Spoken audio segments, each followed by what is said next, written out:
जय हिंद दोस्तों।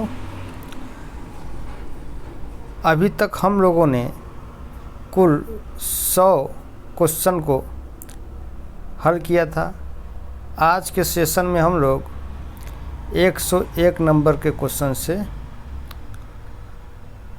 शुरुआत करेंगे। तो जो लोग अभी नए लोग हैं वे लोग जा कर के इसका पहला पार्ट वीडियो का देख लेंगे और वे लोग चैनल से जुड़ करके इस वीडियो को देख सकते हैं। आइए शुरुआत करते हैं 101 नंबर का क्वेश्चन। रूस के किस शहर को उत्तर का वेनिस कहा जाता है? व्लादिवोस्तोक को, सेंट पीटर्सबर्ग, नोवोसिबिर्स्क, मॉस्को। उपयुक्त में से कोई नहीं, उपयुक्त में से एक से अधिक। 101 नंबर क्वेश्चन है।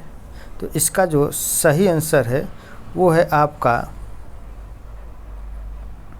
Saint Petersburg. तो सेंट पीटर्सबर्ग को उत्तर का वेनिस कहा जाता है। रूस का यह एक शहर है जिसे उत्तर का वेनिस कहा जाता है। अब इसे उत्तर का वेनिस क्यों कहा जाता है? तो देखिए, जो वेनिस है यह एक शहर है और ये वेनिस शहर कहाँ पे है? यह इटली में है। और यह वेनिस शहर इटली में एक सांस्कृतिक केंद्र और व्यापारिक केंद्र है, यानी कि यहाँ से सांस्कृतिक और व्यापारिक केंद्रों का यह एक शहर है। और यह शहर इतना अति सुंदर है कि देखने में ऐसा लगता है कि किसी ने चित्रकारी किया हो। बहुत ही ज़्यादा सुंदर है ये शहर, वेनिस शहर। तो वैसा ही सेंट पीटर्सबर्ग में भी कुछ न कुछ देखने को मिलता है, इसलिए सेंट पीटर्सबर्ग को रूस का उत्तर का वेनिस कहा जाता है। आइए अब आगे देखते हैं 102 नंबर का क्वेश्चन।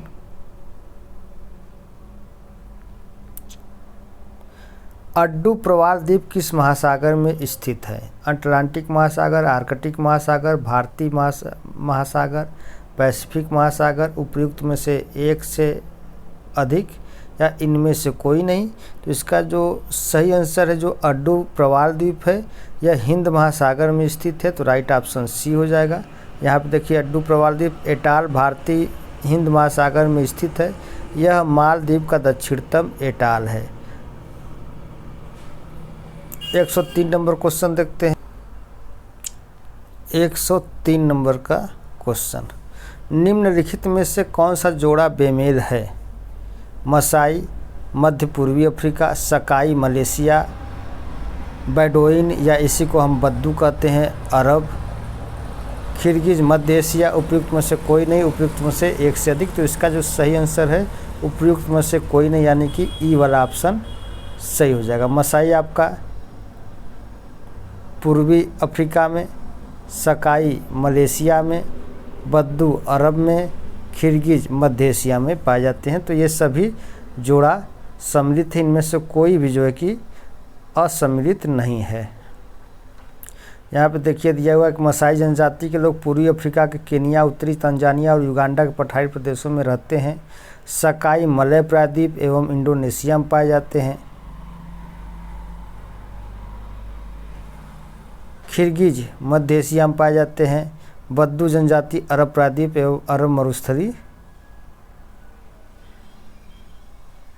क्षेत्र में पाए जाते हैं। 104 नंबर क्वेश्चन देखते हैं। निम्नलिखित में से कौन सा एक जर्मनी का कोयला क्षेत्र नहीं है? देखिए, रूर घाटी, सार बेसिन, अचेन बेसिन, लारेन। तो ये जो लारेन है ये फ्रांस में स्थित है। तो लारेन बेसिन यह फ्रांस का एक प्रमुख कोयला क्षेत्र है। बाकी रूर घाटी जर्मनी में है, सार बेसिन भी जर्मनी में है, अचेन बेसिन भी कहाँ पे है? जर्मनी में है। लेकिन ये जो लारेन बेसिन है यह फ्रांस में स्थित है।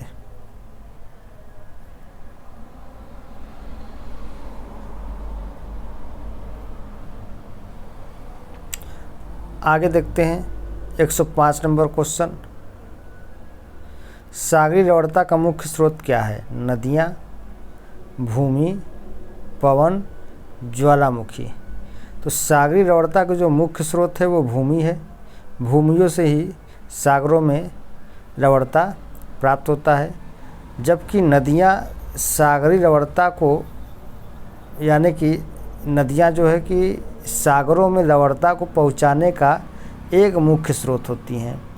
तो सवाल ये यदि हो जाए कि सागरों में लवणता को पहुँचाने का मुख्य स्रोत क्या है, तब तो नदियाँ हो जाएगी। सर्वप्रथम नदियों ने सागरों में लवणता को ले जा कर के पहुँचाया था, लेकिन फिर बाद में नदियों से अधिक मात्रा में स्वच्छ जल की आपूर्ति होने लगी सागरों में, तो लवणता धीरे धीरे कम होने लगी। आइए देखते हैं 106 नंबर क्वेश्चन। अरब सागर के पानी का औसत खारापन कितना है? तो अरब सागर के पानी का औसत खारापन पूछा जा रहा है, तो ये 35 वाला बिल्कुल सही हो जाएगा। ऑप्शन नंबर बी 35 सही है। 25 है नहीं, तो ये अरब सागर का खारापन कितना है? तो ये 35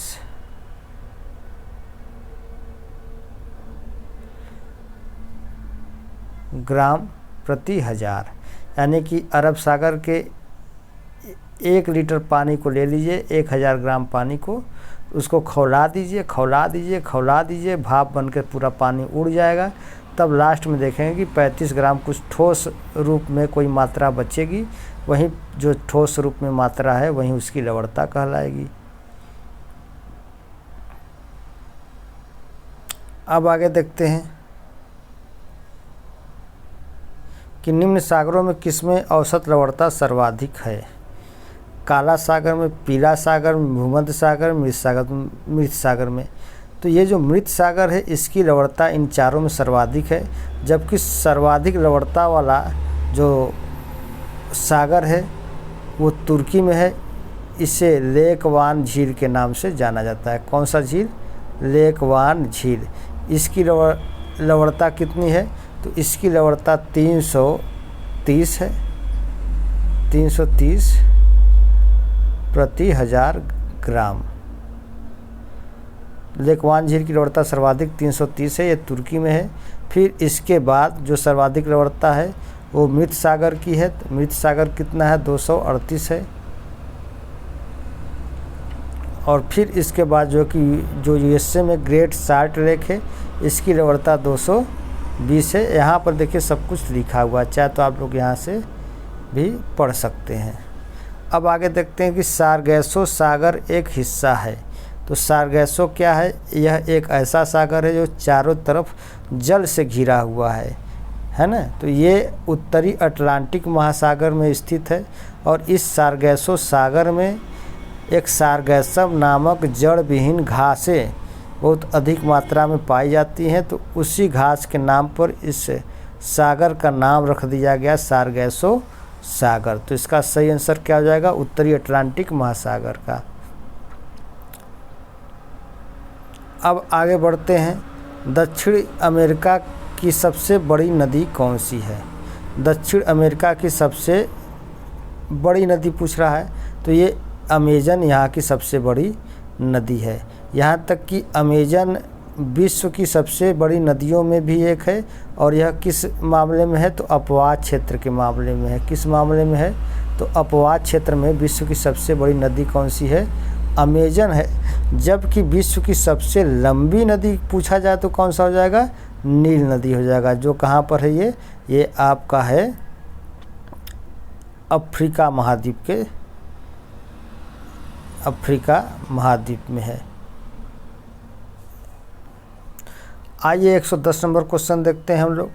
निम्न नदियों और उन शहरों का मेल मिलाइए जिनमें से होकर ये नदियां बह रही हैं, और नीचे दिए गए कूट की सहायता से सही उत्तर का चयन कीजिए। रॉटरडैम सीन नदी, पेरिस पोटोमैक। तो यहाँ पर देखिए जो पेरिस है यहाँ मिल गया। पेरिस किस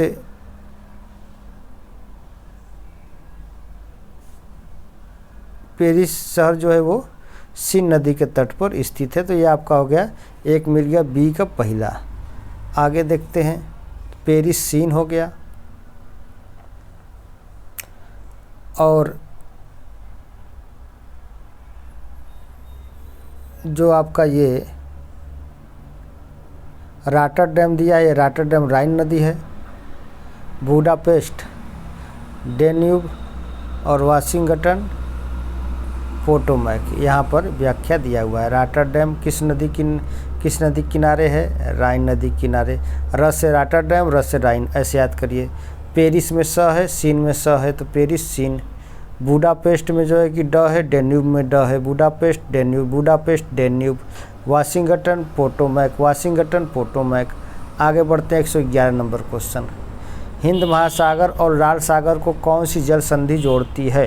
तो हिंद महासागर और लाल सागर को पूछ रहा है, तो ये आपका बाबा अलमंदेब की जल संधि हिंद महासागर को लाल सागर से जोड़ती है।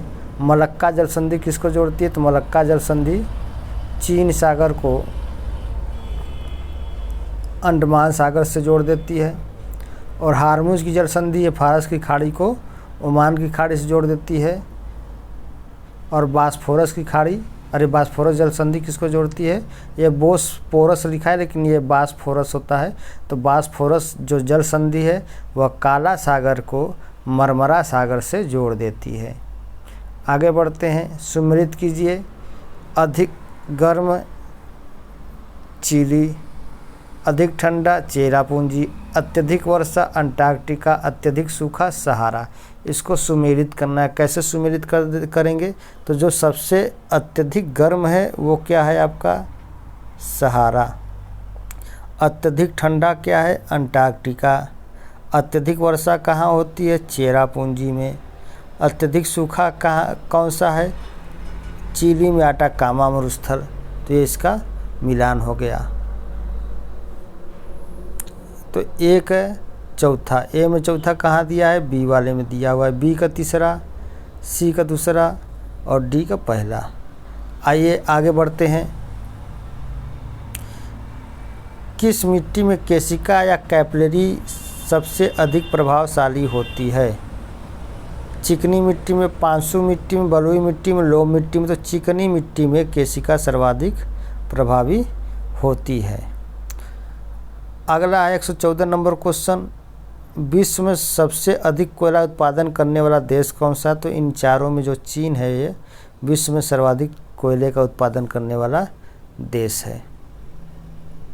निम्नलिखित में से कुल गाड़ी में कौन सी क्रिया संपन्न होती है? कुल गाड़ी में सोने की खान है, यह ऑस्ट्रेलिया महाद्वीप में है। कुल गाड़ी और कालगुरली, कुल गाड़ी और कालगुरली ये दोनों ऑस्ट्रेलिया की प्रसिद्ध सोने की खानें हैं। उसी प्रकार अफ्रीका में जोहान्सबर्ग और भारत में कर्नाटक राज्य में सर्वाधिक सोने का उत्पादन किया जाता है। आगे बढ़ते हैं 116 नंबर। यहाँ पे दिया हुआ है कि इस क्षेत्र में सोने की खोज 1892 ईस्वी में की गई थी। निम्न देशों में से किस देश में 2019 में सालाना सबसे अधिक सोने का उत्पादन टन में हुआ था? तो ये सही आंसर क्या हो जाएगा आपका? चीन हो जाएगा। अब देखिए ये सभी जो डाटा दिए हुए हैं ये 2019-20 के अनुसार दिया हुआ है, तो इस पर बहुत बिलीव करने लायक है नहीं, क्योंकि 2023-24 का डाटा यदि हो आप लोग के पास तो आप उससे इन सभी का अध्ययन करिए, अन्यथा हो सकता है कि कहीं ना कहीं आप लोग गलती कर जाइए। 1-2 क्वेश्चन तो जिम्मेदारी मेरे ऊपर हो जाएगी कि मैंने गलत बता दिया। चलिए आगे देखते हैं 117 नंबर क्वेश्चन। विश्व में एल्यूमिनियम का सबसे बड़ा उत्पादक कौन सा है? तो ये आपका विश्व में सबसे बड़ा एल्यूमिनियम का जो उत्पादक है वो तो आपका चीन है। चीन दिया नहीं है तो भारत हो जाएगा यहाँ पर। अब आगे देखते हैं तेल के कोष सबसे ज़्यादा किस देश में है? तो तेल के सर्वाधिक जो भंडार है वो अभी भी वेनेजुएला में है। तो इसका राइट आंसर क्या हो जाएगा? वेनेजुएला हो जाएगा। कोयले का सामान्य प्रकार क्या है? तो जो कोयले का सामान्य प्रकार है वो बिटुमिनस है। पूरे विश्व में सर्वाधिक मात्रा में पाया जाने वाला कोयला बिटुमिनस है। भारत में भी सर्वाधिक मात्रा में पाया जाने वाला कोयला बिटुमिनस है। और बिटुमिनस जो कोयला है भारत में यह गोंडवाना युगीन कोयले के निक्षेप में पाया जाता है। गोंडवाना युगीन चट्टानों के निक्षेप में पाया जाता है। और गोंडवाना युगीन में भारत का 98% कोयला प्राप्त होता है, जिसे हम बिटुमिनस के नाम से जानते हैं। अब कार्बन की मात्रा के आधार पर कोयले 4 प्रकार के होते हैं। सबसे बढ़िया और उत्तम कोटि का कोयला क्या होता है? एंथ्रेसाइट होता है, ठीक। और फिर उसके बाद जो होता है बिटुमिनस। तो देखिए ए और बी पहले हो गया, आपको ABCD आता है तो याद करिए। सबसे उत्तम कोटि कोयला कौन? एंथ्रेसाइट। एंथ्रेसाइट मतलब ए। फिर उसके बाद उससे कम क्वालिटी का कोयला बी यानी कि बिटुमिनस। फिर उसके बाद अब आप आ जाइए तो सबसे तीसरे नंबर का जो कोयला होगा वो क्या हो जाएगा आपका? लिग्नाइट। क्या हो जाएगा? लिग्नाइट हो जाएगा। फिर उसके बाद क्या होगा? पीट होगा। देखिए कितना आसान है इसको याद करना। जिनको न याद हो रहा हो ऐसे याद करिए कि जो अंग्रेजी का वर्णमाला है उस अंग्रेजी की वर्णमाला में ABCD करके जाइए। जो सबसे पहले आएगा वो सबसे उत्तम कोटि का होगा। फिर उसके बाद जो आएगा वो उससे निम्न कोटि का होगा। फिर उसके जो बाद आएगा वो उससे निम्न कोटि का होगा। फिर वो जो आएगा निम्न कोटि का आएगा। तो ABLP ABLP ABLP ऐसे याद कर लीजिए। तो एंथ्रेसाइट में लगभग 85 से 95% कोयला होता है और बिटुमिनस में 85 से 85% तक होता है। इसमें 70% तक कार्बन होता है और पीट में जो है कि बहुत कम होता है, 50 से कम होता है कार्बन की मात्रा। और जिसमें सर्वाधिक कार्बन की मात्रा होगी वो उतना ही उत्तम कोटि का कोयला होगा और वो उतना ही बढ़िया जलेगा, धुआं कम देगा, उसका ऊष्मा और ताप सर्वाधिक होगा। तो एंथ्रेसाइट में कार्बन की मात्रा सर्वाधिक होगी, फिर बिटुमिनस में होगा, फिर लिग्नाइट में होगा, फिर पीट में होगा। तो भारत में जो एंथ्रेसाइट है यह हिमालय के कोरोड वाले क्षेत्रों में पाया जाता है। बिटुमिनस सर्वाधिक मात्रा में पाया जाएगा। लिग्नाइट जो है तमिलनाडु के नवेली में, और पीट दलदली भागों में पाया जाने वाला कोयला है। कोयले का निर्माण कैसे होता है? तो कोयले का निर्माण वनस्पतियों के धरातल के नीचे दबने से, सड़ने से, गलने से उनके रूपांतरण के परिणाम स्वरूप कोयले का निर्माण होता है। चलिए अब आगे बढ़ते हैं दोस्तों। हम लोग 120 नंबर क्वेश्चन पे चलते हैं। ऊर्जा के वाणिज्यिक स्रोतों में विशुद्ध शामिल होते हैं शक्ति कोयला, तेल, गैस, जल विद्युत और यूरेनियम। कोयला, तेल, जलवान की लकड़ी, तो ये जलवान की लकड़ी नहीं है तो ये गलत हो जाएगा।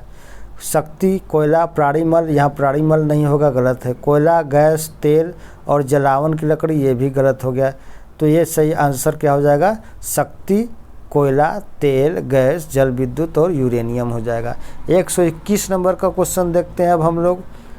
इसमें कुल 70 क्वेश्चन को हम लोग हल करेंगे। इसके पहले अभी तक हम लोगों ने कुल 100 क्वेश्चन को हल कर लिया है।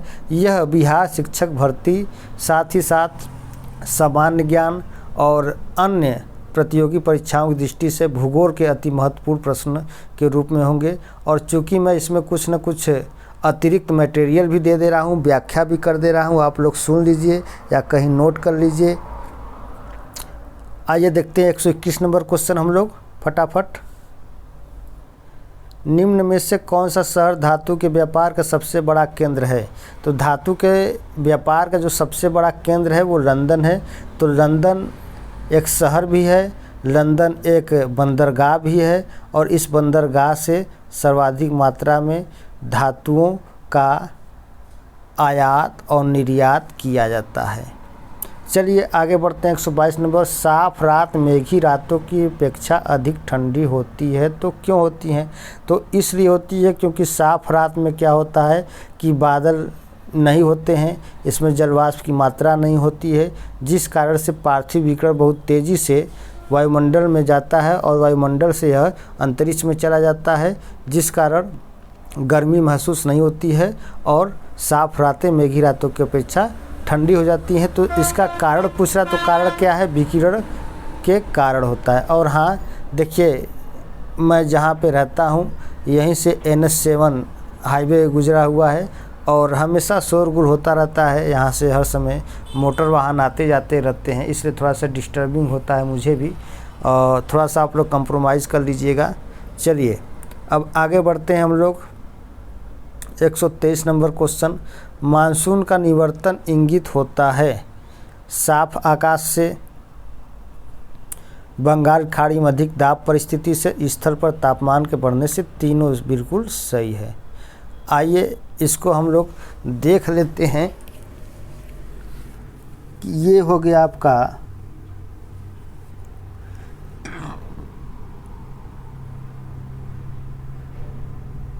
भारत हो गया, ये हो गया 0 डिग्री की रेखा हो गई।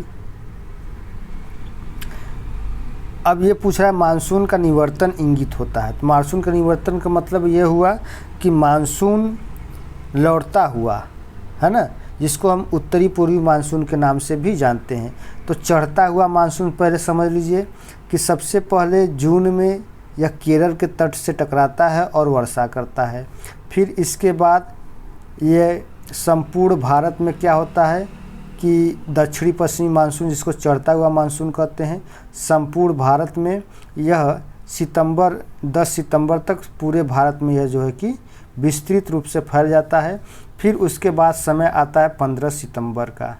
अब 15 सितंबर से क्या होता है कि धीरे धीरे अब जो मानसूनी हवाएं उत्तर की ओर गई थी, अब वह दक्षिण की ओर लौटना शुरू करती हैं। क्यों लौटना शुरू करती हैं, इसका एक रीज़न होता है, क्योंकि 15 सितंबर के समय सूर्य की स्थिति भूमध्य रेखा के आसपास होती है और यहाँ पे टेम्परेचर हाई होता है। यहाँ पे टेम्परेचर क्या हो जाता है, टेम्परेचर हाई हो जाता है और प्रेशर क्या हो जाता है, लो हो जाता है। प्रेशर क्या हो जाता है, लो। और चूँकि यहाँ पे टेम्परेचर लो हो जाएगा, अब टेम्परेचर लो होगा यहाँ उत्तरी भागों में और प्रेशर हाई हो जाएगा। और हवाओं का ये स्वभाव होता है कि हवाएं हमेशा उच्च दाब से निम्न दाब की ओर चलेंगी, तो हवाएं ऐसे चलना शुरू कर देती हैं, ऐसे चलेंगी तो इनकी दिशा उत्तर पूर्व होती है, इसलिए इनको हम उत्तरी पूर्वी मानसून भी कहते हैं। और ये आकर के सर्वाधिक मात्रा में वर्षा तमिलनाडु के राज्य में चेन्नई में करती है। इस तमिलनाडु के तट को हम कोरोमंडल तट के नाम से भी जानते हैं। ये भी पूछा जा सकता है कि कोरोमंडल तट पर वर्षा किस कारण से होती है, तो लौटती हुई मानसून के कारण या उत्तरी पूर्वी मानसून के कारण कोरोमंडल तट पर वर्षा होती है। और यहाँ पर केरल की तरफ मालाबार तट है, तो इसको हम मालाबार तट कहते हैं। और यहाँ पे वर्षा दक्षिणी पश्चिमी मानसून के द्वारा होती है। अब दोस्तों एक चीज़ और यहीं पर नोट कर लीजिए आप लोग कि ये जैसे मान लेते हैं कि आपका ये हो गया भारत, ये भारत हो गया, इसको पूरा बना दिया जाए। अब चूंकि यहाँ पे बन नहीं पाता है, चलिए चाहे जैसे बन गया। तो देखिए ठंडियों में वर्षा कहाँ कहाँ होती है। शीत ऋतु में यहाँ पे वर्षा होगी और यहाँ पे वर्षा होगी, यहाँ पे वर्षा होगी। शीत ऋतु में यहाँ वर्षा होगी और यहाँ वर्षा होगी। तो यहाँ के वर्षा होने का रीज़न कुछ और है, यहाँ के वर्षा होने का रीज़न कुछ और है। और ग्रीष्म ऋतु में ये संपूर्ण बाकी जितना बचा यहाँ से लेकर के यहाँ तक, ये पूरे ग्रीष्म ऋतु में वर्षा होती है। तो यहाँ पे जो वर्षा होती है ये होती है आपका दक्षिणी पश्चिमी मानसून के द्वारा होती है।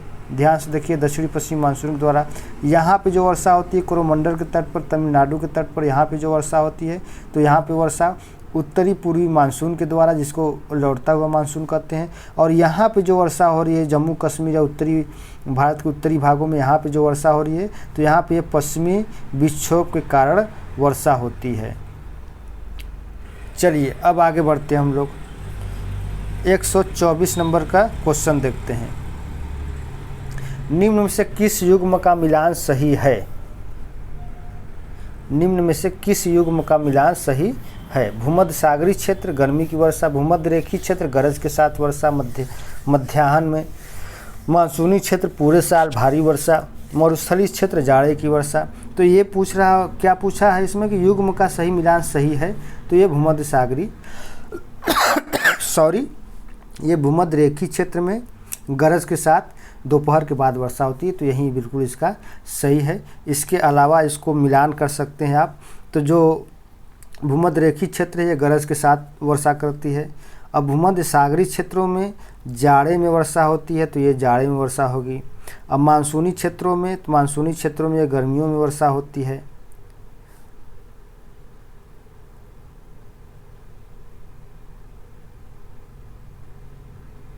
और मरुस्थलीय क्षेत्रों में तो ये तो इसका मिलान सही नहीं है।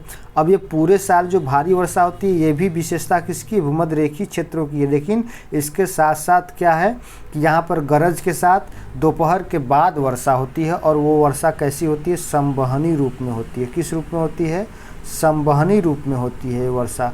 और कब होती है, दोपहर में 2 बजे के बाद, 2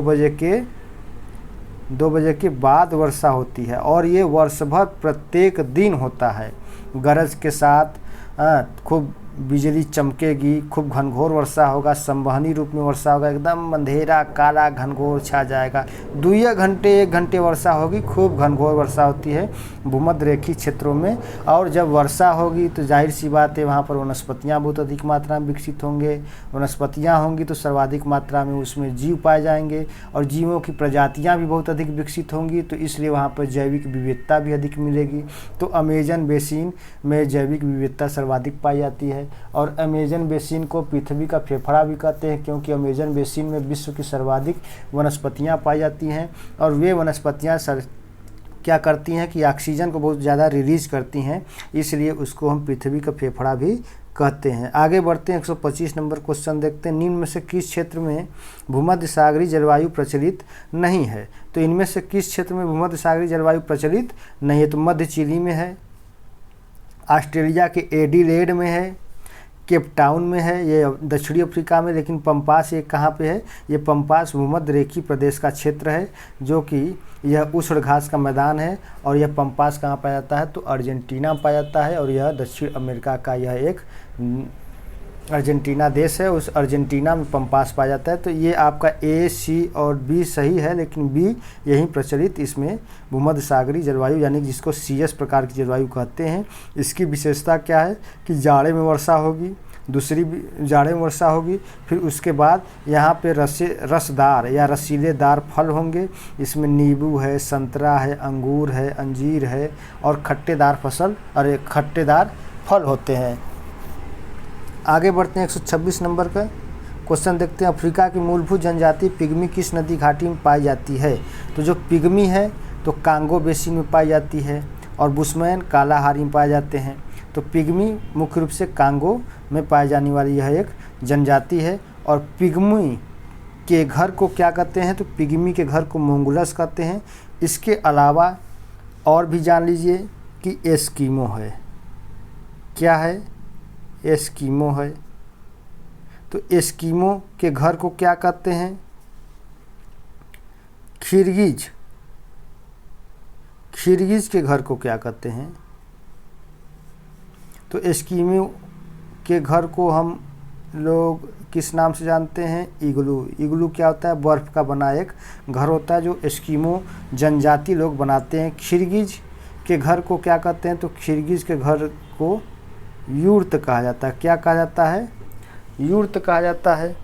और भी घर है, जैसे आपका मसाई हो गया। तो मसाई के घर को क्या कहते हैं? तो मसाई के घर को कराल कहा जाता है। क्या कहा जाता है? कराल कहा जाता है। मसाई के घर को क्या कहते हैं? कराल कहते हैं। तो इग्लू, यूर्त, कराल और मोंगुलस। मोंगुलस किसका है? तो मोंगुलस ये पिग्मी का घर होता है। आगे बढ़ते हैं, पिग्मी निवासी हैं। पिग्मी कहाँ के निवासी हैं? तो पिग्मी अभी मैंने बताया कांगो नदी कहाँ है? अफ्रीका में है, तो ये अफ्रीका के निवासी हैं। अब पिग्मी कहाँ रहते हैं? मुख्य रूप से पिग्मी जनजाति विषुवतरेखीय अफ्रीका के कांगो बेसिन के वर्षावन में रहने वाली जनजाति है।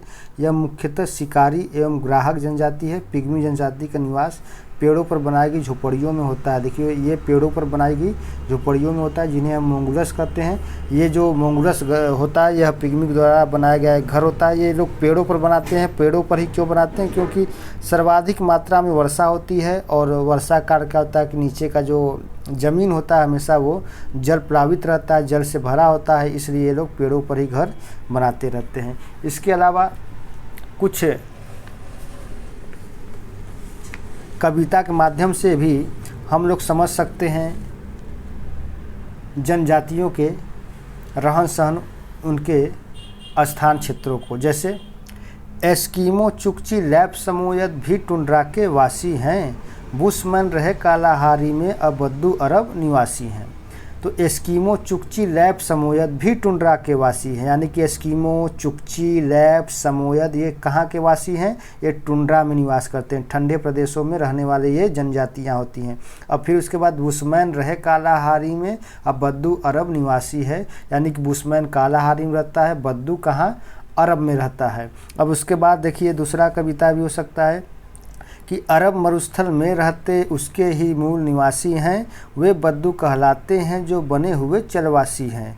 बद्दू जन भेड़ बकरियां घोड़े और ऊँट को पाला है, और ऊँट को जिसने पाला है उसको कहते रुआला है। तो इसका मतलब अरब मरुस्थल में रहते उसके ही मूल निवासी हैं, तो यानी कि अरब मरुस्थल में जो रहने वाले हैं और अरब मरुस्थल के जो मूल निवासी उन्हीं को हम बद्दू कहते हैं। और ये बद्दू क्या है? चलवासी हैं। अब बद्दू लोग क्या करते हैं कि भेड़ बकरियां घोड़े और गधा खच्चर को पालतू बनाते हैं, उनको पालते हैं, और जो ऊँटों को पालते हैं उन्हीं बद्दू की एक जनजाति का समूह होता है जिसको हम रुवाला कहते हैं। तो उसी पर यह एक कविता के रूप में है कि अरब मरुस्थल में रहते उसके ही मूल निवासी हैं, वे बद्दू कहलाते हैं जो बने हुए चलवासी हैं। बद्दू जन भेड़ बकरियां घोड़े और ऊँट को पाला है, ऊँटों को जिसने पाला है उसको कहते रुवाला है। एस्किमो निवासी हैं। अगला क्वेश्चन 128 नंबर पे आते हैं कि एस्किमो निवासी है। तो एस्किमो कहाँ के निवासी हैं? तो ये एस्किमो उत्तरी कनाडा के मूल निवासी हैं। तो इसका राइट आंसर हो जाएगा कनाडा हो जाएगा। अब यहाँ पे देखिए एस्किमो दिया हुआ है। एस्किमो उत्तरी ध्रुवीय क्षेत्र के चारों ओर निवास करने वाली जनजाति है। Alaska USA, Canada, Greenland, Denmark और उत्तरी रूस में निवास करते हैं। अब इसके अलावा देखिए दोस्तों, आइए हम लोग एस्किमो से संबंधित कुछ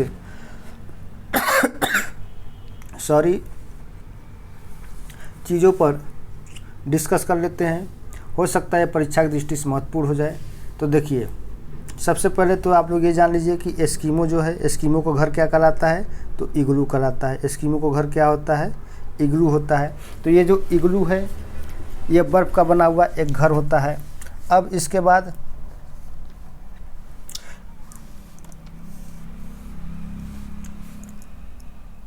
हार्पून समझिए क्या होता है? हार्पून। तो ये जो हार्पून है, यह हार्पून एस्किमो के द्वारा प्रयोग में लाई जाने वाली एक हथियार होती है और इसी को भाला कहा जाता है। एस्किमो लोग इसको भाला कहते हैं। तो हार्पून क्या है? एक हथियार है एस्किमो लोगों का, जिसके माध्यम से ये लोग क्या करते हैं? मछली का शिकार करते हैं। यानी कि कोई मछली बर्फ़ के नीचे है और वह जब बर्फ़ के नीचे है, यानी कि बर्फ़ ऊपर जमा रहता है लेकिन नीचे पानी रहता है, तो पानी में मछली रहती है, उसके ऊपर बर्फ़ होता है। तो जैसे ही मछली सांस लेती है तो कुछ ना कुछ जो है कि पानी का जो बुझबुझा होता है वो ऊपर आता है और बर्फ़ में वो दिखाई देता है। और तुरंत लोग एस्किमो लोग क्या करते हैं कि इसी भाले से क्या करते हैं? तुरंत मार देते हैं, उसके जो है कि मुंह में मार देते हैं और मुंह में चला जाता है वो भाला और उसका शिकार कर लेते हैं। तो इस विधि को एक नाम दिया गया है। इस विधि का नाम है स्यूपिक्स। क्या नाम है? स्यूपिक्स।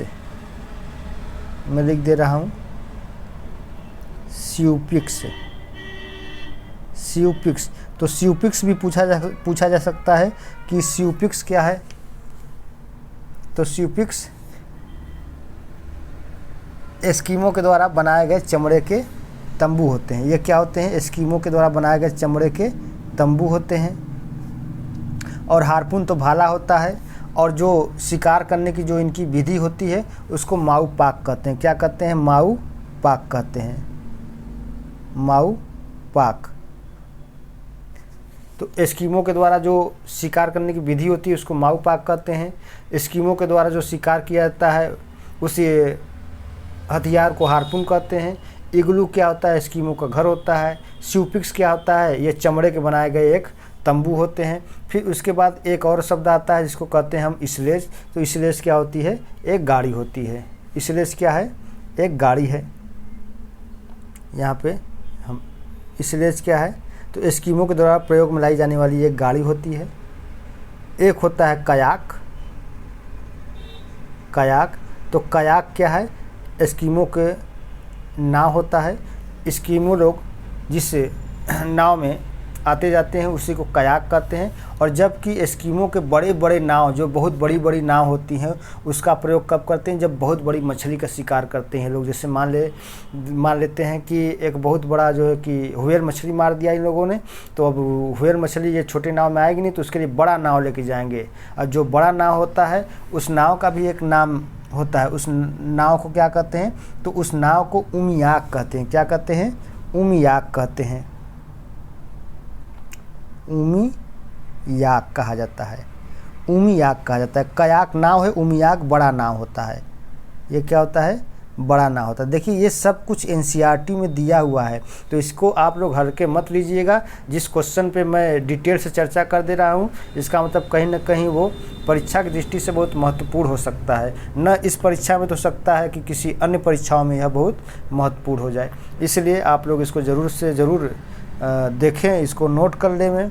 और साथ ही साथ चैनल पर नए हो तो चैनल को सब्सक्राइब करिए और सेशन को शेयर करिए, लाइक करिए। आप लोग सेशन को शेयर नहीं करते हैं, न लाइक करते हैं। खैर, आपका जो कर्तव्य है वो आप करिए, हमारा जो कर्तव्य है वो मैं करूँगा। कहने से कुछ होगा नहीं। हाँ, लेकिन ये है कि आप लोग का यहीं लाइक, शेयर, कमेंट और सब्सक्राइब ही हमारी एनर्जी का एकमात्र स्रोत है, और आप लोग हमारी एनर्जी छीन ले रहे हैं। चलिए आगे देखते हैं। इसीलिए हम वीडियो निरंतर अब नहीं बना पा रहे हैं, क्योंकि अब थोड़ा सा, चलिए फिर भी आइए देखते हैं। 129 नंबर का क्वेश्चन, एस्पेरांटो क्या है? तो एस्पेरांटो यह एक प्रकार की भाषा है ना। तो विश्व भाषा के रूप में कार्य करने के लिए बनाई गई एक कृत्रिम भाषा है। एक कंप्यूटराइज भाषा है एस्पेरांटो। आइए अब आगे बढ़ते हैं हम लोग। 130 नंबर, वह देश जो विश्व में रेशम का सबसे बड़ा उत्पादक है उसे क्या कहते हैं? मतलब कौन सा देश है सबसे बड़ा? तो चीन रेशम का सबसे बड़ा उत्पादक देश है, तो इसका सही आंसर हो जाएगा चीन हो जाएगा। इनको अभी मैंने बताया था कि ये सब जो डाटा दिया हुआ है ये 2019, 20, 21 तक का ही है। आप लोग नए डाटा से इसको कवर करेंगे। 131 नंबर, शहतूत जो विश्व का सबसे सुंदर, गर्म और हल्का ऊन माना जाता है, वह कहाँ पैदा होता है? तो शहतूत के माध्यम से, शहतूत जो विश्व का सबसे सुंदर, गर्म और हल्का ऊन है, तो इस मामले में यह चीन आगे है शहतूत के।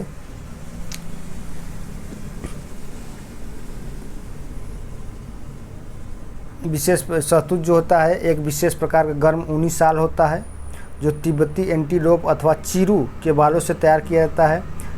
तो तिब्बती एंटीलोप अथवा चीरू यह एक प्रकार का जानवर होता है, उसके बालों से यह तैयार होता है। चीरू का मूल निवास चीनी स्वायत्त क्षेत्र तिब्बत में है, और तिब्बत कहीं ना कहीं चीन के अंतर्गत ही है, तो इसलिए इसका राइट आंसर हो जाएगा चीन हो जाएगा। आइए बढ़ते हैं 132 नंबर का क्वेश्चन। 132 नंबर का क्वेश्चन देखते हैं कि इनमें से कौन सा देश विश्व का सबसे अधिक केसर उत्पादन करने वाला देश है? केसर की बात कर रहा है तो केसर के मामले में जो ईरान है सर्वाधिक मात्रा में उत्पादन कर रहा है। 2019 में पूछा गया हुआ सवाल है। तो ऐसे सवालों पर हम लोग बेवजह का समय नहीं अपना जाया करेंगे, क्योंकि ये डाटा के आधार पर है। आइए अगला क्वेश्चन देखते हैं। पत्थर के कोयले के भंडार में कौन सा देश संसार में अग्रणी है? पत्थर का कोयला जिसको हम एंथ्रेसाइट और बिटुमिनस के नाम से जानते हैं, तो इस मामले में जो चीन है ये अभी भी वर्तमान समय में चीन कोयले के मामले में सबसे ऊपर है और कोयले का उत्पादन सर्वाधिक कर रहा है। संयुक्त राज्य अमेरिका को छोड़कर विश्व के निम्न देशों में से कौन सा देश कच्चे तेल का सर्वाधिक उत्पादन करता है? तो कच्चे तेल के मामले में सर्वाधिक उत्पादन करने वाला कौन सा है इसमें? तो सऊदी अरब है।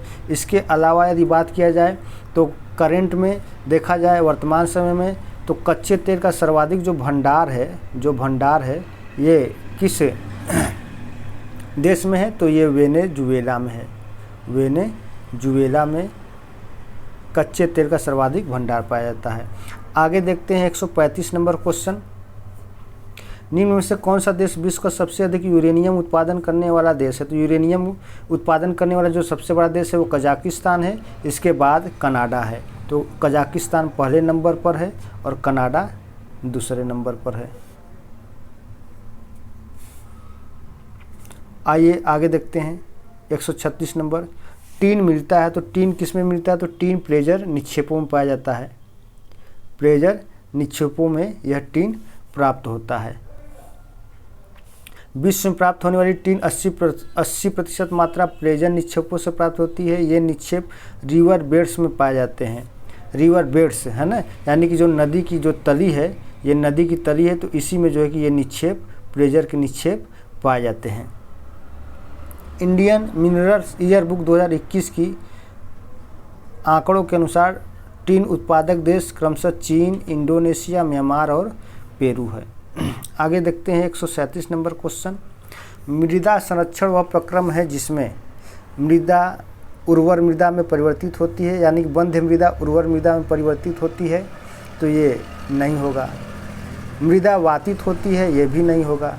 मृदा पर्दन होता है, तो ये तो बिल्कुल नहीं होगा। मृदा को नुकसान से सुरक्षित किया जाता है, तो यही इसका सही आंसर है। टेरा रोजा का प्रारूपिक विकास उस भूभाग में होता है जिसमें चूना पत्थर होता है, ये बिल्कुल सही है। साइनाइट होता है, गलत है। ग्रेनाइट होता है, गलत है। बलुआ पत्थर होता है, गलत है। तो टेरा रोजा ये एक प्रकार की मिट्टी होती है। समझिए क्या होता है ये एक मिट्टी होती है। क्या आप लोग बता सकते हैं कि चरनोजम क्या है? चरनोजम क्या है? चरनोजम, तो चरनोजम भी एक प्रकार की मिट्टी है। कौन सी मिट्टी है? इसी को हम लोग अपने यहाँ काली मिट्टी कहते हैं, इसी को हम लोग कपासी मिट्टी कहते हैं, इसी को स्वतः जुती हुई मिट्टी भी कहते हैं। चलिए आगे बढ़ते हैं, हम लोग टेरा रोसा पर चल रहे थे। तो टेरा रोसा एक प्रकार की मिट्टी है ना। और जो लाल मिट्टी है, लाल मिट्टी, तो इस लाल मिट्टी को इटालियन लैंग्वेज में, लाल मिट्टी को इटालियन लैंग्वेज में ध्यान समझिएगा कि लाल मिट्टी को इटालियन लैंग्वेज में टोरा रोसा कहते हैं। क्या कहते हैं? टोरा रोसा कहते हैं। चलिए देखिए यहाँ पे दिया हुआ है कि टेरा रोसा लाल मृदा के लिए प्रयुक्त इटालियन शब्द है। इसका विकास चूना पत्थर के अविलेय अवशेषों से होता है। 139 नंबर का सवाल देखते हैं। पृथ्वी पर घने वन अधिकतर कहाँ मिलते हैं? अभी मैंने बताया जहाँ पे सर्वाधिक वर्षा होगी विषुवत रेखीय क्षेत्रों में, तो इसका राइट ऑप्शन हो जाएगा ऑप्शन नंबर ए। आगे बढ़ते हैं 140 नंबर का सवाल देखते हैं। विश्व का कौन सा देश मुलायम लकड़ी एवं लकड़ी की लुगदी का सबसे बड़ा उत्पादक एवं निर्यातक है?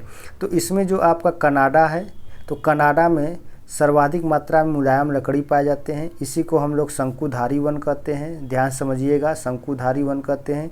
इसी को बोरियल वन भी कहते हैं। क्या कहते हैं? इसी को क्या कहते हैं? बोरियल वन कहते हैं। और ये शंकुधारी वन और बोरियल वन जिन जलवायु प्रदेशों में पाए जाते हैं, उन जलवायु प्रदेश को हम टैगा क्या कहते हैं? टैगा जलवायु प्रदेश कहते हैं। अब इस टैगा के ऊपर एक जलवायु पाया जाएगा, इसको हम क्या कहेंगे? टुंड्रा कहेंगे। क्या कहेंगे? टुंड्रा कहेंगे। तो टैगा का टै ले लीजिए, टुंड्रा का टू ले लीजिए, बन जाता है टैटू। क्या बनेगा? टैटू। चलिए आगे बढ़ते हैं। अब हम लोग 141 नंबर सूची का मिलान करना है। यूरोपियन ट्रांस कॉन्टिनेंटल रेलमार्ग जोड़ने वाले स्थान पेरिस से इस्तांबुल। ट्रांस इंडियन रेलमार्ग लेनिनग्राड से व्लादिवोस्टोक। ट्रांस साइबेरियन रेलमार्ग ब्यूनस आयर्स से वालपरेजो तक। ओरिएंट एक्सप्रेस पेरिस से वारसा तक। तो इसमें देखिए एक को पहले मिलान करिए। ट्रांस साइबेरियन रेलमार्ग विश्व का सबसे लंबा रेलमार्ग है। यह लेनिनग्राड को व्लादिवोस्टोक से जोड़ता है। लेनिनग्राड कहाँ पे है? ये मॉस्को में है और मॉस्को पश्चिमी भाग में है। और व्लादिवोस्टोक कहाँ है? तो व्लादिवोस्टोक पूर्व में है, तो ये पूर्व में। ये भी सवाल पूछा जाता है कि ट्रांस साइबेरियन रेल मार्ग का सबसे पूर्वी स्टेशन, सबसे पश्चिमी स्टेशन। तो सबसे पूर्वी स्टेशन आपको व्लादिवोस्टोक और सबसे पश्चिमी स्टेशन मॉस्को या लेनिनग्राड है। तो सी में देखिए दूसरा है, तो सी में दूसरा कहीं मिला है आपको? देखिए यहाँ पर सी में दूसरा एक जगह मिल गया, तो यही इसका सही आंसर हो जाएगा। अब यूरोपियन ट्रांसकॉन्टिनेंटल रेल मार्ग, यह पेरिस को वारसा से जोड़ता है। ट्रांस साइबेरियन रेल मार्ग ब्यूनस आयर, ये आपका लेनिनग्राड से व्लादिवोस्टोक तक है। फिर उसके बाद ट्रांस इंडियन रेल मार्ग, तो ट्रांस इंडियन जो रेल मार्ग है ब्यूनस आयर्स से वालपरेजो तक। देखिए इंडियन भले दिया हुआ है लेकिन ये इंडिया में नहीं है। अब उसके बाद दिया हुआ है कि ओरिएंट एक्सप्रेस है पेरिस से इस्तांबुल तक। पेरिस से कहाँ तक है? इस्तांबुल तक है।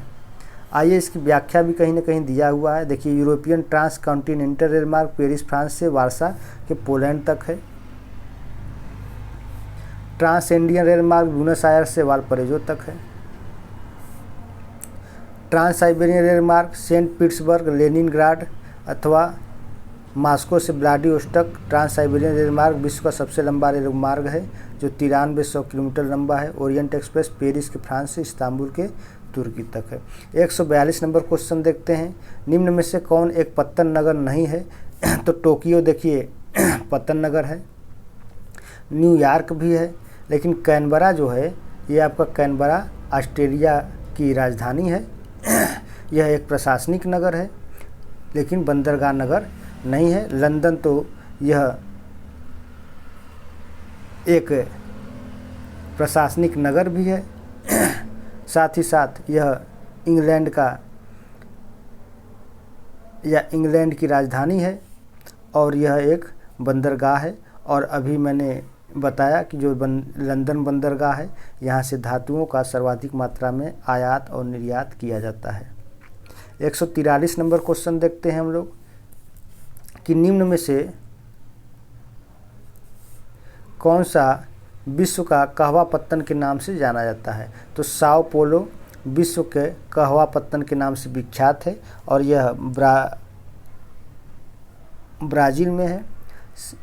और साथ ही साथ ब्राज़ील विश्व का सर्वाधिक कहवा उत्पादन करने वाला देश भी है। ब्राज़ील कहवा उत्पादन में सर्वाधिक मात्रा ब्राज़ील का है। और साथ ही साथ ब्राज़ील में कहवा के बागान लगाए जाते हैं। उन बागानों को क्या कहते हैं?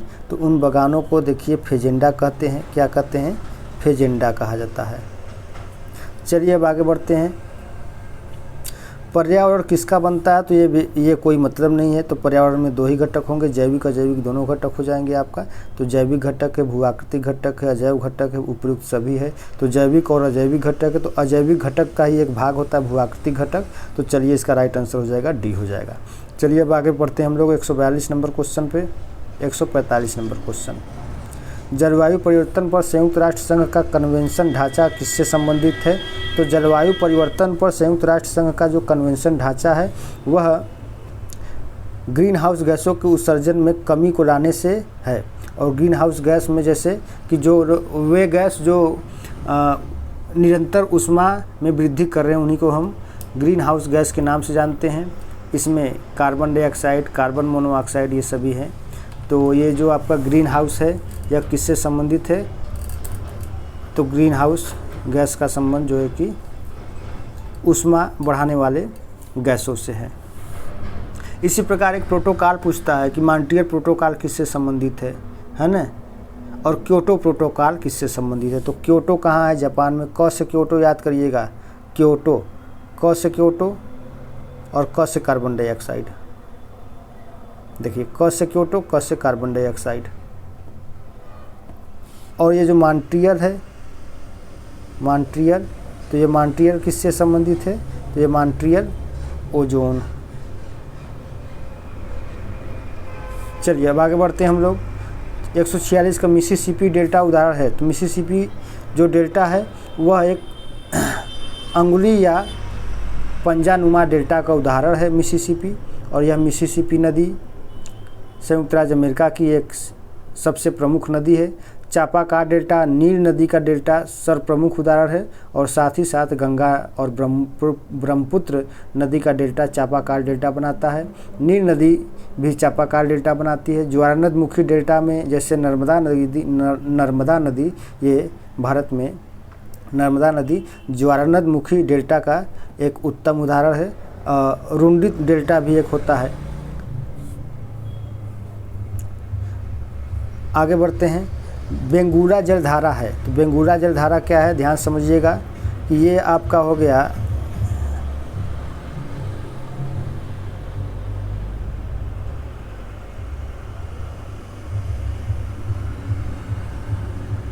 पश्चिम अफ्रीका हो गया, अरे सॉरी ये अफ्रीका हो गया, और यहाँ से आपका 0 डिग्री की रेखा हो गई, और इसके पश्चिमी तट पर एस आकार में एक महासागर है। इस महासागर का नाम अटलांटिक महासागर है, और ये 0 डिग्री की रेखा यहाँ से चल रही है।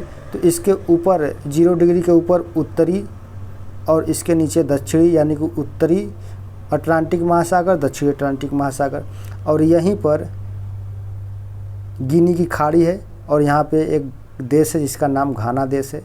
तो इसको नहीं नोट करना है, इस पर ध्यान मत दीजिए, यहाँ पर ध्यान दीजिए। अब देखिए यहाँ पर एक देश है, इस देश का नाम अंगोला है। क्या नाम है? अंगोला। देखिए अब हाथ से लिखने में दिक्कत होती है, अब मोबाइल का स्क्रीन है तो बहुत बढ़िया नहीं लिखा पाता है। तो अंगोला है। इसी अंगोला देश में ही एक छोटा सा शहर है जिसको हम बेंगुला कहते हैं। क्या कहते हैं? बेंगुला कहते हैं। और ये बेंगुला एक पतन भी है, लघु पतन है। अब यहाँ से एक धारा चलती है ऐसे, महासागरी धारा ये। तो ये जो धारा है इसकी दिशा दक्षिण से उत्तर की ओर होती है, और जब यह धारा बेंगुला के तट पर पहुँचती है तो इसी को बेंगुला के धारा के नाम से जाना जाता है। तो यह जो बेंगुला की धारा है यह एक ठंडी धारा है, चूँकि ये ध्रुवों से विषुवत रेखा की ओर जा रही है तो इसलिए स्वाभाविक रूप से यह ठंडी धारा होगी।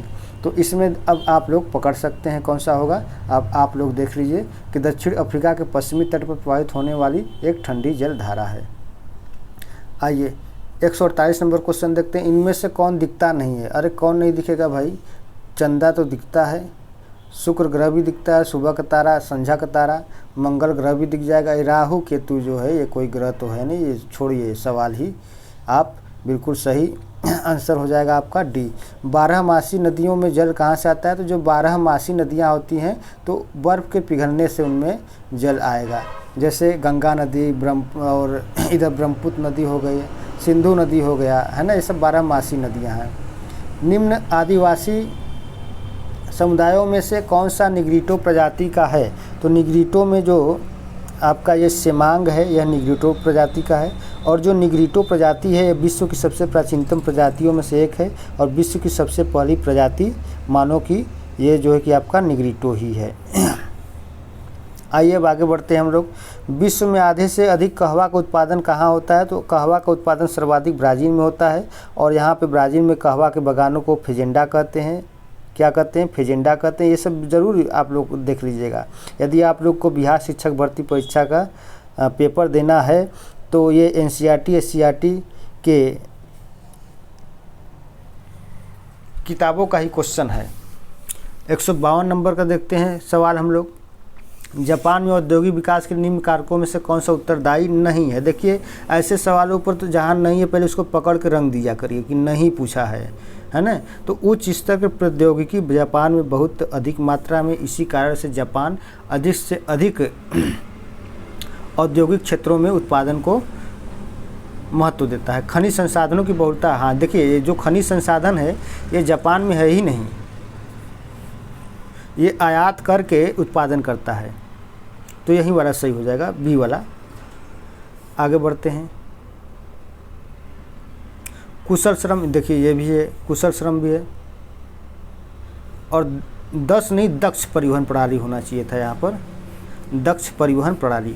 तो यहाँ पर देखिए यदि ये दक्ष परिवहन प्रणाली हो जाए, दक्ष परिवहन प्रणाली हो जाए, और उसके अलावा ऑप्शन बन जाए कि इनमें से एक से अधिक और इनमें से कोई नहीं, तो इनमें से एक से अधिक वाला बिल्कुल सही हो जाएगा, क्योंकि दक्ष परिवहन प्रणाली भी जापान में विकसित नहीं है, क्योंकि जापान एक द्वीपीय देश है और यहाँ के जो एरिया हैं बहुत कटे फटे हैं, इसलिए यहाँ पे परिवहनों का उतना विकास नहीं हो पाया है। चलिए अब आगे देखते हैं 153 नंबर। पैंजिया से टूटे हुए दक्षिणी महाद्वीप को क्या कहा गया? तो जैसे मान लेते हैं कि यह एक सुपर कॉन्टिनेंटल है, यानी कि बृहद महाद्वीप है।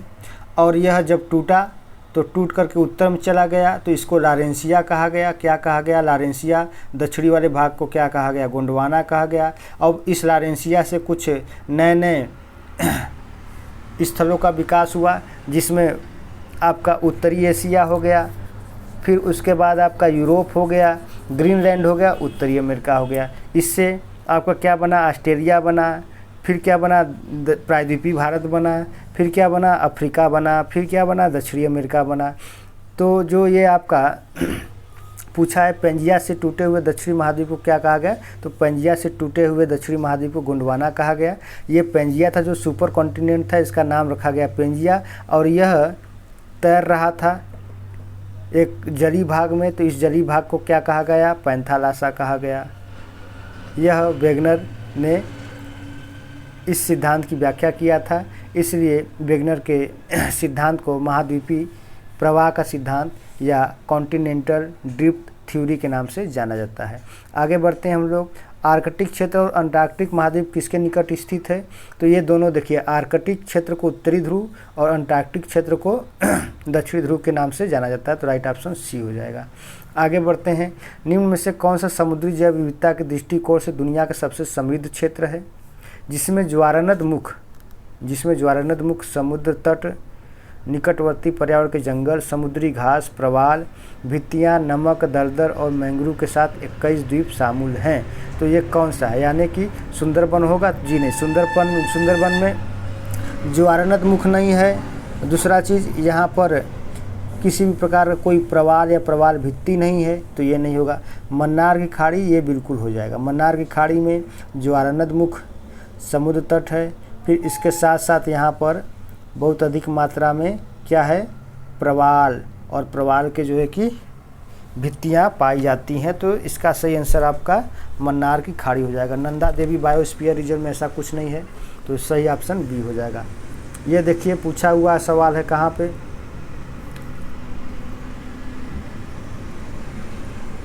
ये 2023 में सवाल पूछा गया था। आगे बढ़ते हैं।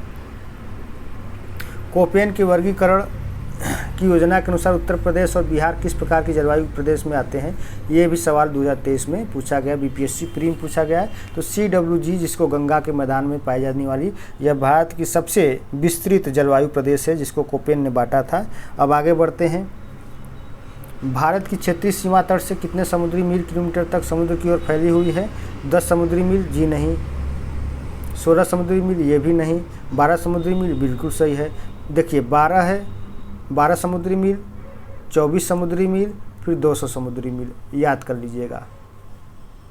ऐसे फैला हुआ है, यानी कि जैसे भारत बना दीजिए आप एक, ये हो गया आपका प्रायद्वीपीय भारत हो गया। तो यहाँ से 12, फिर 12 से 24, फिर 24 से 200 समुद्री मील दूर तक भारत का जो है कि यह सभी देशों के यहाँ तक ये अधिकार प्राप्त होता है। 12 वाले पर यहाँ पे लिखा हुआ है अपनी आधार रेखा, इसी को जो है कि आधार रेखा से 12 समुद्री मील तक विस्तृत होगा।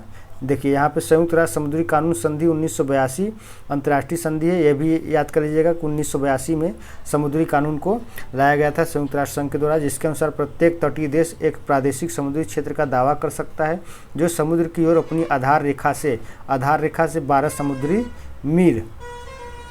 समुद्री मील तक विस्तृत होगा। ये देश अपने प्रादेशिक समुद्री क्षेत्र के ऊपर हवाई क्षेत्र और उसके नीचे समुद्र तल और उपमृदा पर संप्रभुता का प्रयोग करेंगे, यानी कि पूर्णतया यह 12 समुद्री मील जो दूर होगा, पूर्णतया यह अपना ही देश माना जाएगा। आगे बढ़ते हैं। खनिज निम्न में से किस चट्टान के स्तर में जमा होता है? तो जमा होने की बात कर रहा है, तो ये स्तर बाय स्तर जमा होगा, तो यह स्वादी चट्टान हो जाएगा। जबकि भारत में देखा जाए तो खनिजों का जो समृद्ध चट्टान कहलाता है उसको धारवाड़ क्रम की चट्टान कहते हैं। कौन सा चट्टान कहते हैं? धारवाड़ कहते हैं। ये धारवाड़ बना किससे? तो आर्कियन से बना।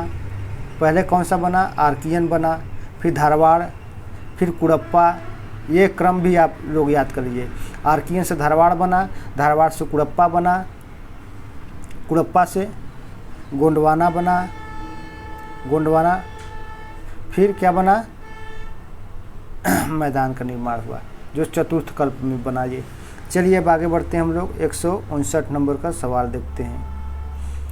स्टेलेक्टाइट एवं स्टेलेग्माइट स्थलाकृतियाँ बनती हैं, तो इसको हम हिंदी में आस्तुचास्म, निस्तुचास्म कहते हैं, और यह भूमिगत जल के द्वारा एक निक्षेप जनित स्थलाकृति होती है। जैसे मान लेते हैं कि यह एक चूना प्रदेशों में यह बनता है, और इस धरातली भाग से जब कोई चूना टप टप चू करके नीचे आता है ऐसे, और फिर इस निचले वाले भाग से एक चूना का भाग ऊपर जाता है, तो इसी को स्टेलेक्टाइट कहते हैं, निचले भाग को स्टेलेग्माइट कहते हैं। जब दोनों ये मिल जाते हैं तो इसी को हम भू स्तंभ कहते हैं। क्या कहते हैं? भू स्तंभ कहते हैं। तो इसका राइट आंसर हो जाएगा भूमिगत जल हो जाएगा। आगे देखते हैं, त्रिवार्ता के अनुसार भारत की जलवायु किस प्रकार की है? सवाना प्रकार की, उपोष्ण मानसूनी जलवायु, भूमध्य सागरीय प्रकार की, उपयुक्त में से एक से अधिक। तो सवाना प्रकार की तो है नहीं, भूमध्य सागरीय प्रकार की जलवायु भी नहीं है, सवाना प्रकार की भी नहीं है। उपोष्ण मानसूनी जलवायु भारत में है थोड़े बहुत मात्रा में, और इसका आयोग ने सही आंसर यही माना हुआ है। और यह बीपीएससी 11 से 12 यानी कि पीजीटी की परीक्षा 2023 में पूछा हुआ सवाल है, और आयोग ने इसका उत्तर उपोष्ण मानसूनी जलवायु मान लिया है। अब जो आयोग ने मान लिया है तो इसको आप लोग बिल्कुल ध्यान में रखिए। अब आप लोग आयोग से बरियाई नहीं कर सकते हैं। 161 नंबर का सवाल, निम्न में से कौन सा भूकंप की गहनता नापने हेतु उपयोग में लाया जाता है? तो भूकंप की गहनता मर्केली स्केल पर नापी जाती है, जबकि भूकंप के परिमाण की जो तीव्रता होती है वो रिक्टर पैमाने पर नापी जाती है। अर्थात कहने का मतलब ये हुआ कि रिक्टर पैमाने से भूकंप के द्वारा कितना अधिक मात्रा में जान मान की हानि हुई है, तो वो जान मान की जो हानि हुई है वो किस तीव्रता पर आया था, तो उसका मापन करने के लिए रिक्टर का प्रयोग करते हैं। और भूकंप की गहनता यानी कि उसकी तीव्रता को नापने के लिए मर्केली स्केल का उपयोग करते हैं। निक्षालन प्रक्रिया संबंधित है, तो निक्षालन उस प्रक्रिया जिसमें सर्वाधिक भारी वर्षा होगी और वहाँ पे खनिज और मिट्टी से संबंधित होगा, तो एक से अधिक हो जाएगा, है ना। आइए, एक बरसाती दिन में शुष्क एवं आर्द्र बल्ब तापमापी समान माप दर्शाते हैं। शुष्क बल्ब तापमापी आर्द्र बल्ब तापमापी की तुलना में कम माप दर्शाता है। एक बरसाती दिन शुष्क बल्ब तापमापी आर्द्र बल्ब तापमापी की तुलना में ज़्यादा माप दर्शाता है। ये बिल्कुल सही है। ये भी सवाल आपका पूछा गया है, देखिए स्कूल टीचर हेड मास्टर 2023 में, यानी कि TRE 2.0 में पूछा गया। ये भी सवाल आपका TRE 2.0 में ही पूछा गया हुआ है। आगे बढ़ते हैं, घाना तट पर सोने के समृद्ध पेयजल जमाव पाए जाते हैं और ब्राज़ील में सोने की सिराएं पाई जाती हैं। ये बिल्कुल बात सत्य है।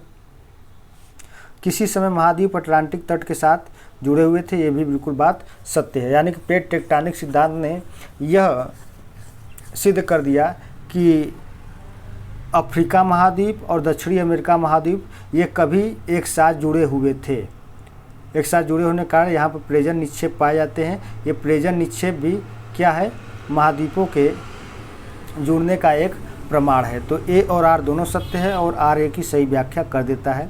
और प्लेट टेक्टोनिक का सिद्धांत तो 1960 के दशक में आया था, लेकिन इससे पहले ही इन सभी चीज़ों की व्याख्या जो कि वेगनर ने कर दिया था। लेकिन वेगनर बेचारा चिल्लाते चिल्लाते मर गया, किसी ने उसकी बात को समझा नहीं। क्यों नहीं समझा? क्योंकि वेगनर एक जलवायु विज्ञानवेत्ता था, तो लोगों ने सोचा कि ये जलवायु विज्ञानवेत्ता है तो ये भूगर्भ शास्त्री के बारे में कैसे जान सकता है।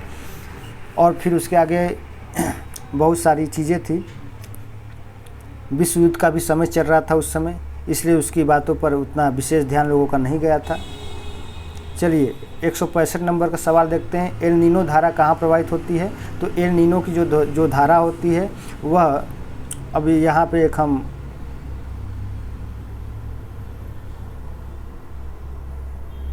ये महाद्वीप हो गया।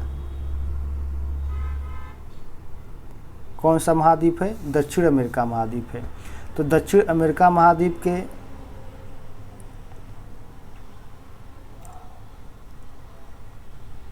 पश्चिमी तट पर पेरू एक देश है। इस पेरू देश में दक्षिण से उत्तर की ओर प्रवाहित होने वाली एक ठंडी धारा होती है।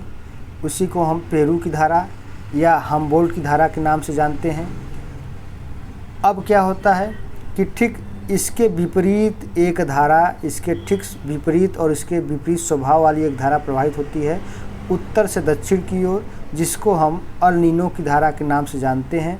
और यह जो अल नीनो की धारा है यह एक गर्म जल धारा है। चूँकि पेरू की धारा ठंडी है तो यह गर्म होगी। अब यह पूर्वी प्रशांत महासागर में प्रवाहित होने वाली धारा होती है। अब इसके भी एक विपरीत धारा चलती है जो पश्चिमी प्रशांत महासागर में चलती है। इसको हम क्या कहते हैं? इसको ला नीना कहते हैं। क्या कहते हैं? ला नीना। एल नीनो और ला नीना, कर दे मुश्किल जीना। एल नीनो और ला नीना। एल नीनो सूखा लाए, ला नीना बाढ़ लाए। तो एल नीनो के माध्यम से क्या होता है? भारतीय मानसून बहुत अधिक प्रभावित होता है और भारत में वर्षा बहुत कम हो जाती है और यह भारतीय मानसून को कमज़ोर कर देता है। आगे बढ़ते हैं, 166 नंबर का सवाल देखते हैं दोस्तों। सतह क्षेत्रफल के हिसाब से विक्टोरिया झील दुनिया की तीसरी सबसे बड़ी मीठे पानी की झील, तो गलत हो गया, ये दूसरी है। यह अफ्रीका की महान झीलों में से एक है, बिल्कुल सही है। इसकी सीमा 4 देश तंजानिया, युगांडा, रवांडा और केन्या से लगती है, तो ये गलत है, 3 देशों से लगती है। विक्टोरिया झील से निकलने वाली एकमात्र धारा नील नदी है जो युगांडा की जिंजा के पास झील से बाहर बहती है, ये सही है। पूछा क्या है इसमें से कि कौन सा गलत है? यहाँ पे गलत पूछ रहा है ना, तो ये दूसरा, ये पहला गलत हो गया और तीसरा गलत हो गया, तो 1 और 3 गलत हो जाएगा। अब विक्टोरिया झील देखिए कितने देशों से होकर गुजर रही है? 3 देशों से, तंजानिया, युगांडा, केन्या। आगे बढ़ते हैं। हीट वेव के संबंध में निम्न में से कथनों पर विचार कीजिए और फिर क्या कर रहा है कि उपयुक्त में से कौन सा कथन सही है। आइए देखते हैं। दुईया कथन दिया, यदि किसी मैदानी इलाके का अधिकतम तापमान कम से कम 30 डिग्री सेंटीग्रेड या इससे अधिक तक पहुंच जाता है तो उसे हीट वेव कहते हैं। जी नहीं, ये तो गलत हो गया। कितना होना चाहिए? यहाँ 30 डिग्री की जगह 40 डिग्री होना चाहिए। दूसरा है, यदि किसी पहाड़ी इलाके का अधिकतम तापमान कम से कम 40 डिग्री सेंटीग्रेड या इससे अधिक तक पहुंच जाता है तो उसे हीट वेव कहते हैं। जी नहीं, ये भी गलत हो जाएगा। यहाँ पे 40 नहीं, यहाँ पे 30 डिग्री होना चाहिए। कितना होना चाहिए? 30 डिग्री होना चाहिए। तो इस आधार पर इसका सही आंसर क्या हो जाएगा? न तो 1 नहीं 2, ए वाला ऑप्शन। ये ट्रक वाले हैं भैया, इनके आगे सब डीजे फेल हैं, लगा लगा चलते हैं गाना। अभी भोजपुरिया गाना सब सुनाएंगे रात में। चलिए 168 नंबर गाना 168 नंबर क्वेश्चन देखते हैं। तो आइए 168 नंबर का गाना हम लोग सुन लेते हैं। तो गाना क्या है? क्रिस्टोफर कोलंबस पुर्तगाल में गाना गाया, जैक्स कार्टियर यूनाइटेड किंगडम का, सर फ्रांसिस ड्रेक इटली में, फर्डिनेंड मैगलन फ्रांस का। तो इसका जो सही आंसर हो जाएगा, जो आपका क्रिस्टोफर कोलंबस था ये कहाँ का रहने वाला था? तो ये आपका रहने वाला था पुर्तगाली था और इटली का रहने वाला था। तो एक तीसरा किस में दिया हुआ है? 2 जगह दिया हुआ है, बी में भी और डी में भी दिया हुआ है। अब उसके अलावा देख लेते हैं हम लोग जैक्स कार्टियर। तो जैक्स कार्टियर जो था ये फ्रांस का रहने वाला था। सर फ्रांसिस ड्रेक ये आपका यूनाइटेड किंगडम का था। फर्डिनेंड मैगलन पुर्तगाली था। तो इसका सही आंसर मिल गया आपका, ये बी वाला हो जाएगा। ये भी देखिए आपका ये इतिहास के सवाल, इतिहास के विषय से पूछा गया सवाल है जो एनसीईआरटी का ही है। ये भी देखिए सवाल पूछा गया है 2023 के बीपीएससी प्री में। यूएई के रियासत राज्य हैं, है ना, Sharjah, Abu Dhabi, Ajman, Fujairah, Dubai, Bahrain, Kuwait. Abu Dhabi, Dubai, Sharjah, Ajman, Al Quwain, Fujairah, Ras ul Khaimah. Dubai, Sharjah, Ajman, Jeddah, Kuwait, Bahrain, Al Quwain, Fujairah, Ras al खमा, Riyadh, Dammam, Taif, Dubai. क्या क्या ऐसा नाम दिया है कि आदमी पढ़ ही ना पाए, ये क्वेश्चन को छोड़ के भाग जाएगा। ये सवाल देखिए बीपीएससी ने पूछा था, प्री 2023 में पूछा था। तो यूएई के रियासी राज्य यानी कि संयुक्त अरब अमीरात के जो रियासी राज्य हैं उसमें देखिए आपका आबू धाबी है, दुबई है, शारजा है, फिर अजमान है, अल क्वैन है, फुजैरा है, रास अल खैमा है। 170 नंबर का सवाल देखते हैं। और हाँ, आप लोगों के लिए एक सूचना था कि बिहार शिक्षक भर्ती परीक्षा संबंधित कुल लगभग 40 प्रैक्टिस सेट को हल किया जा चुका है और जिसको उन प्रैक्टिस सेटों को देखना है हमारे यूट्यूब चैनल के प्लेलिस्ट में जा कर के वहाँ से देख सकते हैं। प्लेलिस्ट में बीपीएससी TRE के नाम से प्लेलिस्ट बना हुआ है और इसमें TRE 1, TRE 2, TRE 1, 2 अब TRE 3 से संबंधित बहुत से प्रश्नों का प्रैक्टिस सेट आप लोग को मिल जाएगा। वहाँ से आप लोग एक बार ज़रूर देख लेंगे। और विशेष तौर पे NCERT और SCERT का कक्षा 6 से लेकर के 8 तक का इतिहास, नागरिक शास्त्र और भूगोल के अध्यायवार प्रश्नों को भी संकलित करके उसमें बताया गया है। आपको उस प्लेलिस्ट में मिल जाएगा। तो प्लेलिस्ट में जाने के लिए सबसे पहले आपको तो एक काम ही करना होगा, सबसे पहले कि चैनल को सब्सक्राइब करना पड़ेगा।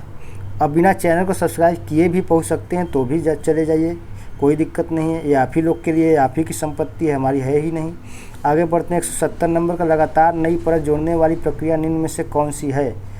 तो लगातार नई परत को जोड़ने वाली प्रक्रिया यानी कि जो जोड़ रही है उसी को हम समुद्र तल का फैलाव कहते हैं, जिसको सी फ्लोर स्प्रेडिंग कहते हैं, सी फ्लोर स्प्रेडिंग कहते हैं।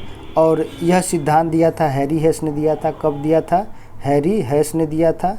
हैरी हेस ने 1960 में दिया था। आगे बढ़ते हैं। भूपटल के टुकड़े मेंटल में गति द्वारा निरंतर धीमी गति से प्रवाहित होते हैं, इस सिद्धांत को क्या कहते हैं? तो इसी सिद्धांत को तो प्लेट टेक्टोनिक सिद्धांत के नाम से जाना जाता है। तो राइट ऑप्शन हो जाएगा डी। देखिए ये भी सवाल बीपीएससी प्री 2023 पूछा गया है। यहाँ पर ये भी सवाल 2023 में बीपीएससी प्री में पूछा गया था। सब सवाल ये पूछे गए हुए हैं। यहाँ पर ये भी बीपीएससी 2023 पूछा गया है। 171 नंबर का सवाल ये हो गया है। तो आज के सेशन में हम लोगों ने कुल 71 क्वेश्चन को कवर किया। अब इसके बाद देखिए भारत का भूगोल है। ये भारत का भूगोल भी 1-2 दिन में आपको इसका भी वीडियो आप लोग को मिल जाएगा। क्योंकि यहाँ पर ये सब कुछ पड़ा हुआ है, लेकिन फिर भी हम कुछ ना कुछ नया चीज़ आप लोग को दे रहे हैं। इससे थोड़ा सा इतर भी नया चीज़ हम आप लोग को दे रहे हैं। तो इसलिए आप लोग थोड़ा बहुत यहाँ पर भी आप लोग देख सकते हैं, अपनी तैयारी को और सुदृढ़ मजबूत बना सकते हैं। और हाँ, बहुत ही जल्द परीक्षा होने वाली है 15 मार्च को। ये आपका जूनियर और प्राइमरी का परीक्षा होने वाला है। तो उसी के अकॉर्डिंग ये क्वेश्चन भी है। और आप लोग बीपीएससी की तरफ से कराई गई सभी प्रश्नों को एक बार ज़रूर देख लेंगे। इसी में संकलित रूप से ये घटना चक्र की किताब है, जो बड़े आसानी से दुकानों पर उपलब्ध हो सकती है। आप लोग वहाँ से भी इसको खरीद सकते हैं। और आज की वीडियो में दोस्तों बस इतना ही। बहुत बहुत धन्यवाद आप लोगों का। जय हिंद दोस्तों।